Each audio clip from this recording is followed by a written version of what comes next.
आणि इथले जे प्रश्न आहेत ना त्या पोलीस सत्ताक व्यवस्थेला रोज तोंड कुटुंब व्यवस्थेमध्ये तुम्हाला द्यायचं आहे. आणि म्हणून जर तुम्हाला तुमचे हक्क आणि कायदा जर कळला नाही तर कायदा असतो पण बऱ्याच केसेस पोलीस केस पर्यंत जात नाही असं माझं स्पष्ट मत आहे. म्हणजे रेप केस पासून जर सगळ्या जर आपण पाहिल्या तर बऱ्याचदा स्वतःच्या नात्यातल्याच कुटुंबातल्या घटना सुरुवातीला घरात होतात.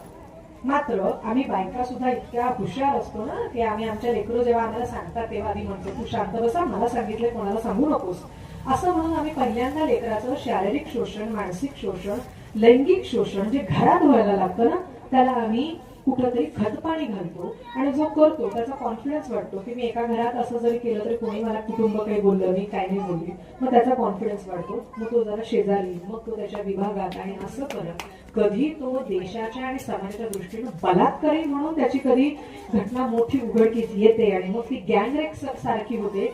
याच्यासाठी आधी जबाबदार कुटुंब व्यवस्था आणि समाज आहे. त्याच्यामुळे सगळीकडे भारताची राज्यघटनेला दोष देऊन चालणार नाही आणि त्याचबरोबर पोलीस प्रशासनाला सुद्धा दोष देऊन चालणार नाही. कारण पोलीस प्रशासनापर्यंत ज्या केस जातात त्यांचे छडे लावणं त्यांचं काम आहे. ते त्यांच्या पद्धतीने न्याय व्यवस्थेचा आणि घटनेचा आधार घेत केसेस सॉल्व्ह होत राहतात. त्याला वर्ष लागतात मान्य पण न्याय मिळतो. पण ज्या केसेस कागदोपत्री तिथपर्यंत जातच नाही त्या केसेसचं काय करायचं याच्यासाठी आपण बसलेलो. बरं, बऱ्याचदा पोलीस केस पर्यंत झाल्या केसेस तर सुटत नाही. मी काही वास्तवातले उदाहरण सांगणार आहे आणि म्हणून बाबासाहेब आंबेडकर कसे वेगळे हे आधी आपण समजू.